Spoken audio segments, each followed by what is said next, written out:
Welcome back. Bulletin میں سب سے پہلے آپ کو خبر دیں کہ ایران نے سعودی عرب میں امریکی اڈوں کو پھر نشانہ بنایا۔ پرنس سلطان ایئر بیس پر میزائل حملہ کیا گیا۔ امریکی نیوز ایجنسی اے پی نے بتایا ہے کہ حملے میں 15 امریکی فوجی زخمی ہوئے، 5 شدید زخمی ہیں۔ ایران نے 6 بیلسٹک میزائل، 29 ڈرون داغے۔ پاسداران انقلاب نے میزائل حملوں کی ویڈیو جاری کر دی ہے۔ امریکی حکام کا یہ کہنا ہے کہ گزشتہ ہفتے سعودی عرب پر حملوں میں درجنوں امریکی فوجی زخمی ہوئے تھے۔ ایران نے یو اے ای میں امریکی اہداف کو نشانہ بنانے کا دعویٰ کیا۔ خاتم الانبیاء ہیڈ کوارٹر کے اینٹی ڈرون سسٹم کو نشانہ بنایا گیا۔ اماراتی حکام نے بتایا کہ ابوظہبی میں بیلسٹک میزائل کا ملبہ گرنے سے 5 بھارتی زخمی ہوئے۔ کویتی ایئرپورٹ پر متعدد ڈرون داغے گئے، ریڈار کو نقصان پہنچا، کوئی جانی نقصان نہیں ہوا۔ عراق میں مجدون آئل فیلڈ میں ڈرون گر گیا لیکن پھٹ نہیں سکا۔ ایرانی پاسداران انقلاب کا عمان کے قریب امریکی جہاز کو نشانہ بنانے کا دعویٰ۔ فوجی ترجمان نے بتایا امریکی فوج کے معاون جہاز پر سلالہ بندرگاہ کے قریب میزائل داغے گئے۔ ایران بردار اور ملک عمان کی قومی خود مختاری کا مکمل احترام کرتا ہے۔ اس حملے میں عمان کی حدود کا خیال رکھا گیا۔ ایرانی افواج آبادی کو نہیں، دشمنوں کے اڈوں کو نشانہ بنا رہی ہیں۔ عمانی حکام نے حملے میں ایک شخص کے زخمی ہونے کی تصدیق کی ہے۔ ٹرمپ کے دعووں کے باوجود اسرائیل کا ایران کی توانائی تنصیبات پر حملہ۔ ایران کے ایک بجلی گھر، اسٹیل کے 2 کارخانوں اور 100 ملین نیوکلیئر تنصیب کو نشانہ بنایا گیا۔ ایرانی کمپنی خوزستان اسٹیل کمپنی نے بتایا کہ اسٹیل پلانٹ پر اسرائیلی حملوں سے متعدد یونٹ اور اسٹیل سازی کی کلیدی تنصیبات کو نقصان پہنچا، پیداوار مکمل معطل ہو گئی۔ ایرانی حکام نے بتایا کہ اسرائیلی فورسز نے Tehran science and technology university پر بھی حملہ کیا جس سے عمارت کو نقصان پہنچا۔ اسرائیلی فورسز نے تہران کے وسطی علاقے میں آبادی پر بھی حملہ کیا۔ زنجان میں رہائشی عمارت پر حملے میں 5 شہری شہید ہو گئے۔ ایرانی وزیر خارجہ عباس عراقچی کہتے ہیں اسرائیل کا دعویٰ ہے ایران کی تنصیبات پر تازہ حملے امریکی رابطے کے ساتھ ہوئے۔ یہ حملے امریکی صدر کی سفارتکاری کی ڈیڈ لائن سے متصادم ہیں۔ اسرائیل سے جنگی جرائم کی بھاری قیمت وصول کریں گے۔ نتن یاہو نے امریکی عوام کی جانوں اور ٹیکس پر جوا کھیلا۔ اسرائیلی وزیر اعظم جو اب بری طرح ہار گئے، نتن یاہو یقینی بنا رہے ہیں اس شکست کا خمیازہ امریکی عوام بھگتے۔ خلیج فارس میں ترقی اور سلامتی چاہتے ہیں تو خطے کے ملک دشمنوں کو اپنی سرزمین سے حملے نہ کرنے دیں۔ ایران کے صدر مسعود پزشکیان نے خبردار کر دیا۔ ایکس پیغام میں کہا کہ تہران نے کئی بار باور کرایا وہ حملوں میں پہل نہیں کرتا۔ بنیادی ڈھانچے اقتصادی مراکز کو نشانہ بنایا گیا تو سخت جوابی کارروائی کریں گے۔ ایران نے اسرائیل پر کلسٹر بم برسا دیے۔ حیفا کی بندرگاہ پر اسرائیل کے اسٹریٹیجک الیکٹرانک وار فیئر سینٹر، جدید ریڈار اور بین گورین ایئر بیس پر ایندھن ذخیرے کو ڈرون نے نشانہ بنایا۔ ترک صحافی نے تل ابیب میں کلسٹر بم گرنے کی ویڈیو بنا لی۔ اسرائیلی حکام کا کہنا ہے ایرانی حملے میں 1 اسرائیلی ہلاک اور 2 زخمی ہوئے۔ حملوں میں عمارتوں اور دکانوں کو نقصان پہنچا۔ ایرانی حملوں میں اب تک 5000 سے زیادہ اسرائیلی زخمی ہو چکے ہیں۔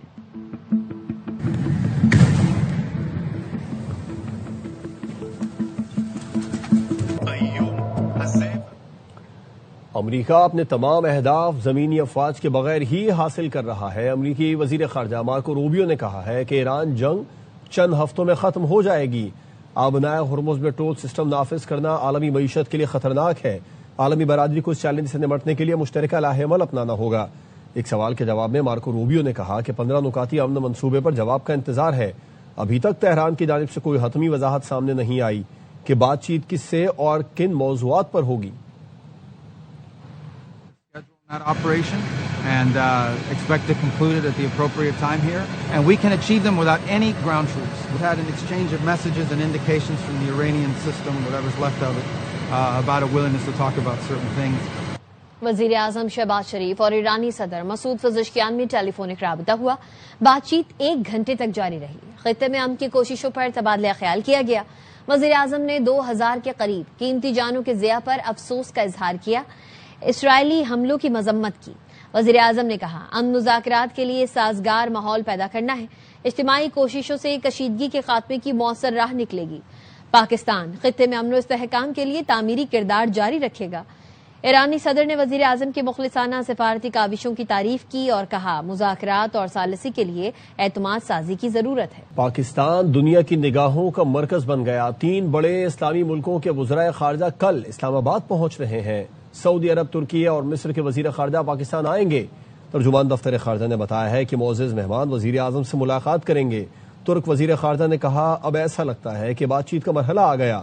پوری دنیا چاہتی ہے اس جنگ کو جلد روکا جائے۔ سعودی عرب، ترکی اور مصر کے وزرائے خارجہ کل 2 روزہ دورے پر اسلام آباد پہنچیں گے. شہزادہ فیصل بن فرحان، حاکان فیدان اور بدر عبدالعاطی اہم مشاورت میں شریک ہوں گے. نائب وزیر اعظم اور وزیر خارجہ اسحاق ڈار کے مطابق ہماری ملاقات ترکیہ میں طے تھی، مگر مصروفیات کی وجہ سے اسلام آباد دعوت دی. ایمانداری اور نیک نیتی سے تنازع ختم کرنے کی کوشش کر رہے ہیں. تمام دوست ممالک بھی بھرپور تعاون کر رہے ہیں. ایران سے بات چیت جاری ہے. ترجمان دفتر خارجہ کے مطابق علاقائی کشیدگی میں کمی اور امن کے فروغ میں تفصیلی بات چیت ہوگی. معزز مہمان وزیر اعظم سے بھی ملاقات کریں گے. پاکستان نے سعودی عرب، ترکیہ اور مصر کے ساتھ برادرانہ تعلقات کو اہم قرار دیا. دورہ باہمی تعاون اور ہم آہنگی کو مزید مضبوط بنانے کا موقع فراہم کرے گا. روکنے سے متعلق پاکستان کے ذریعے ایک پیغام دیا جا رہا ہے. امریکی ہمارے ساتھ ہم آہنگی رکھتے ہیں. ترک وزیر خارجہ کے مطابق امید کھوئے بغیر امن کے لیے کام جاری رکھیں گے. ابتدائی پوزیشنوں کو زیادہ سنجیدگی سے نہ لیں. پوری دنیا اس غیر منصفانہ جنگ کو جلد از جلد روکنے کی توقع رکھتی ہے. پاکستان کا وسطی ایشیائی ممالک کے ساتھ تجارت سے متعلق تاریخی اقدام. ایران کے راستے برآمدات کے لیے بینک گارنٹی اور لیٹر آف کریڈٹ کی شرط سے عارضی استثناء دے دیا. زمینی راستے سے ایران، آذربائیجان اور وسط ایشیائی ممالک کو برآمدات کی اجازت دے دی گئی. وزیر تجارت جام کمال نے بتایا 3 ماہ کے لیے خصوصی رعایت 24 مارچ سے 21 جون تک نافذ العمل رہے گی. حکومت نے برآمد کنندگان کو سہولت دینے اور علاقائی تجارت بڑھانے کے لیے یہ قدم اٹھایا. ایران کو فارماسیوٹیکل مصنوعات، خیمے، چاول، سمندری خوراک، آلو، گوشت، پیاز، مکئی، پھلوں سمیت متعدد اشیاء برآمد کی اجازت دی گئی ہے. پاکستان اب ایران کے راستے وسطی ایشیا اور آذربائیجان کو چاول برآمد کر سکے گا. مشرق وسطی میں کشیدگی کے باوجود کراچی بندرگاہ کی سرگرمیوں میں نمایاں اضافہ. مارچ میں کراچی پورٹ پر آنے والے جہازوں کی تعداد بڑھ گئی ہے. کے پی ٹی پر گزشتہ روز 7 کروڈ آئل اور پیٹرول بردار ٹینکر لنگر انداز ہوئے ہیں. انجم وہاب ہمیں اس بارے میں مزید اپڈیٹ کریں گے. انجم بتائیے. بالکل، مشرق وسطی کی صورتحال اور پورٹ کی سرگرمیوں میں نمایاں اضافہ دیکھا گیا. مارچ میں کراچی پورٹ پر آنے والے جہازوں کی تعداد میں اضافہ ہوا. گزشتہ روز تک 7 کروڈ آئل اور 2 پیٹرول بردار بیبی آئل ٹینکر بھی لنگر انداز ہوئے تھے. پورٹ پر ٹرانسشپمنٹ کی بھی آمد ہونا شروع ہو گئی ہے. 5 جہازوں کی آمد ہوئی ہے. ٹرانسشپمنٹ کے ذریعے 8,313 کنٹینر ہینڈل ہوئے اور کراچی پورٹ جو ہے وہ ٹرانسشپمنٹ کے ہب کے طور پر ابھر رہا ہے. کے جی ٹی ایل پر 1200، کے سی آئی ٹی پر 1000 اور S A P T per 5,286 container handle کیے گئے. مختلف اقسام کے ویسل سے جن گھاٹوں پر کنٹینر شپ اور ٹینکر کی آمد میں اضافہ ہوا ہے. سمندری تجارتی سرگرمی میں نمایاں اضافہ ہونے سے کراچی پورٹ کی سرگرمی میں بھی اضافہ ہوا ہے. ملک کے ریونیو میں بھی بہتر اضافہ دیکھا جا رہا ہے. کے پی ٹی کی کارگو ہینڈلنگ میں سیمنٹ، کلنکر، چاول، کیمیکل اور آئل مصنوعات شامل ہیں. بالکل ٹھیک ہے انجم، آپ کا شکریہ. اسرائیل کے جنوبی لبنان پر حملے جاری. اسرائیلی فورسز نے دیہات کو نشانہ بنایا. حملے میں 5 پیرامیڈکس شہید ہو گئے. حکام کے مطابق پیرامیڈکس اپنے فرائض انجام دے رہے تھے. اسرائیلی فورسز نے جنوبی لبنان کے ساتھ دیہات خالی کرنے کا الٹیمیٹم دے دیا. حوثیوں نے یمن سے اسرائیل پر میزائل داغ دیے. حوثی ترجمان نے کہا ہے کہ مقبوضہ مغربی کنارے کے جنوب میں واقع اسرائیلی فوجی مقامات کو بیلسٹک میزائلوں سے نشانہ بنایا. حملے ایران، لبنان، عراق، فلسطین اور اسرائیلی کارروائیوں کے جواب میں کیے گئے. ترجمان نے کہا اہداف حاصل کرنے تک حملے جاری رہیں گے. اسرائیلی فوج نے یمن سے اسرائیلی علاقے پر میزائل داغے جانے کی تصدیق کر دی. فإن القوات المسلحة اليمنية وحرصا منها على استقرار أمن المنطقة. جرمن چانسلر نے ایران پر مسلط جنگ کو خطرناک اشتعال انگیزی قرار دے دیا. کہا امریکی صدر ٹرمپ اس وقت جو کچھ کر رہے ہیں وہ کشیدگی میں کمی یا پرامن حل کی کوشش نہیں بلکہ ایسے بڑے پیمانے کی جارحیت ہے جس کے نتائج انتہائی غیر یقینی ہیں. انہوں نے خبردار کیا کہ بڑھتی ہوئی کشیدگی پوری دنیا کے لیے خطرہ ہے. جنگ کے ذریعے ایران میں نظام کی تبدیلی کی کوششیں ماضی میں ناکام رہی ہیں. اب بھی کامیابی ممکن نہیں. امریکی صدر ٹرمپ کہتے ہیں کہ نئے ایرانی سپریم لیڈر سے متعلق کچھ پتہ نہیں چل رہا ہے. اب ایران میں قیادت کون کر رہا ہے یہ بھی معلوم نہیں. میرے خیال میں رجیم چینج ہو گئی ہے.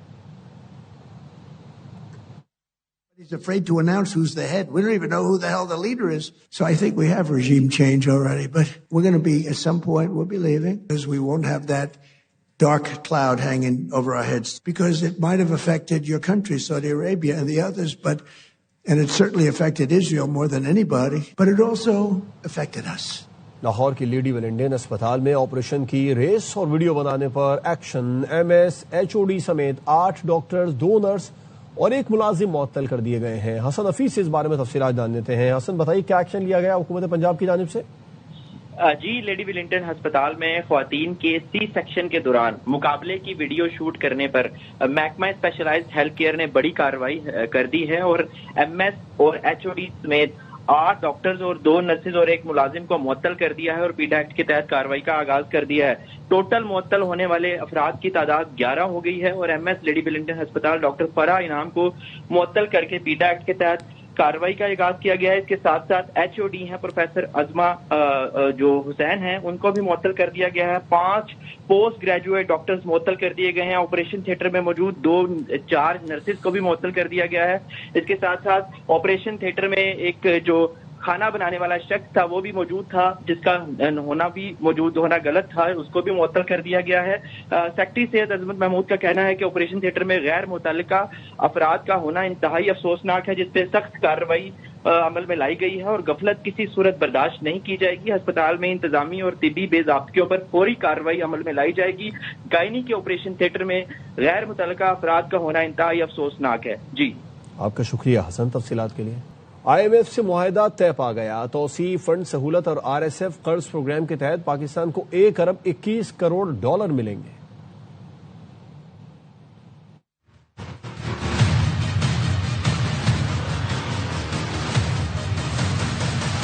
پاکستان اور IMF کے درمیان اسٹاف لیول معاہدہ طے پا گیا۔ ایکسٹینڈڈ فنڈ فیسلٹی اور RSF قرض پروگرام کے تحت مذاکرات کامیاب۔ توسیعی فنڈ سہولت کے تحت پاکستان کو 1 ارب ڈالر، موسمیاتی تبدیلیوں سے نمٹنے کے لیے 21 کروڑ ڈالر ملیں گے۔ IMF ایگزیکٹو بورڈ کی منظوری سے رقم منتقل کی جائے گی۔ دونوں پروگرام کے تحت مجموعی ادائیگیاں 4.5 ارب ڈالر تک پہنچ جائیں گی۔ اعلامیہ کے مطابق پاکستان کی معیشت میں بہتری کا رجحان ہے۔ مہنگائی اور کرنٹ اکاؤنٹ خسارہ قابو میں رہا۔ زر مبادلہ کے ذخائر میں اضافہ ہوا۔ مشرق وسطیٰ میں کشیدگی سے معاشی خطرات برقرار ہیں۔ IMF نے گورننس بہتر بنانے اور معاشی بے ضابطگیوں کے خاتمے کا مطالبہ کیا۔ کہا پائیدار معاشی ترقی اور مالی استحکام کے لیے اصلاحات تیز کی جائیں۔ معیشت میں حکومتی کردار کم اور نجی شعبے کو زیادہ مواقع دیے جائیں۔ IMF اور معاشی ٹیم کے درمیان محتاط مالی پالیسی جاری رکھنے، ٹیکس نیٹ بڑھانے اور اخراجات میں نظم و ضبط لانے پر اتفاق کیا گیا۔ صحت، تعلیم اور سماجی تحفظ پر اخراجات بڑھانے کا فیصلہ کیا گیا۔ IMF نے وفاق اور صوبوں کے درمیان NFC فارمولے کے منصفانہ تقسیم کا مطالبہ کیا۔ بے نظیر انکم سپورٹ پروگرام کو مزید مؤثر بنانے پر اتفاق کیا گیا۔ مہنگائی کے مطابق نقد امداد کو بڑھایا جائے گا۔ IMF نے توانائی شعبے کی بہتری اور گردشی قرضے کے خاتمے کا مطالبہ کیا۔ ٹیرف ایڈجسٹمنٹ سے لاگت ریکور کرنے اور توانائی سبسڈی سے گریز کا فیصلہ کیا گیا۔ حکومت کی پیٹرولیم مصنوعات پر 300 ارب روپے سبسڈی دینے کی تیاری۔ حتمی فیصلے کے لیے صدر، وزیر اعظم اور وزرائے اعلیٰ کا اہم اجلاس آئندہ ہفتے تک متوقع۔ وزارت خزانہ ذرائع کا کہنا ہے ٹارگیٹڈ سبسڈی کے لیے وفاق نے صوبوں سے مالیاتی تعاون کی درخواست کی ہے۔ وفاق نے کہا بڑھتی قیمتوں کے باعث صوبے سبسڈی اسکیم کے لیے 154 ارب روپے مختص کریں۔ حکومت کا 2 اور 3 پہیہ گاڑیوں کو سستا ایندھن فراہم کرنے کے لیے ٹارگیٹڈ سبسڈی دینے کا ارادہ ہے۔ RLNG کی امپورٹ بند ہونے سے پنجاب میں گیس بحران سر اٹھانے لگا۔ گھریلو صارفین کو گیس کی شدید قلت کا سامنا ہے۔ سوئی ناردرن گیس کے ذرائع کا یہ کہنا ہے کہ یومیہ shortfall 700 million cubic feet ہے۔ صرف 200 million cubic feet gas supply کی جا رہی ہے۔ لاہور میں ناشتے اور کھانے کے اوقات میں بھی گیس غائب رہنے لگی ہے۔ کئی علاقوں میں لوڈ مینجمنٹ شیڈول کے باوجود گیس دستیاب نہیں۔ شہری بازار سے مہنگا کھانا خریدنے پر مجبور ہیں۔ سوئی ناردرن حکام کا کہنا ہے کہ RLNG کی امپورٹ بند ہونے کی وجہ سے موجودہ ذخائر کو احتیاط سے استعمال کیا جا رہا ہے۔ صرف مخصوص اوقات میں گیس فراہم کی جا رہی ہے۔ بحران کے باوجود صنعتوں کو گیس کی فراہمی جاری رکھی گئی ہے۔ وزیر اعظم نے کل حاتم طائی کی قبر پر ایک اور لات ماری۔ کیا سمری جاپان سے آئی تھی جو اس کو مسترد کرنے کے لیے قوم سے خطاب کرنا پڑا؟ امیر جماعت اسلامی حافظ نعیم الرحمان کہتے ہیں حکومت سب سے پہلے پیٹرولیم لیوی ختم کرے۔ کراچی کو تباہ کر کے آپ پاکستان کی معیشت کیسے بہتر کر سکتے ہیں؟ سندھ میں جاری لوٹ مار کا منظم دھندا بند کرایا جائے۔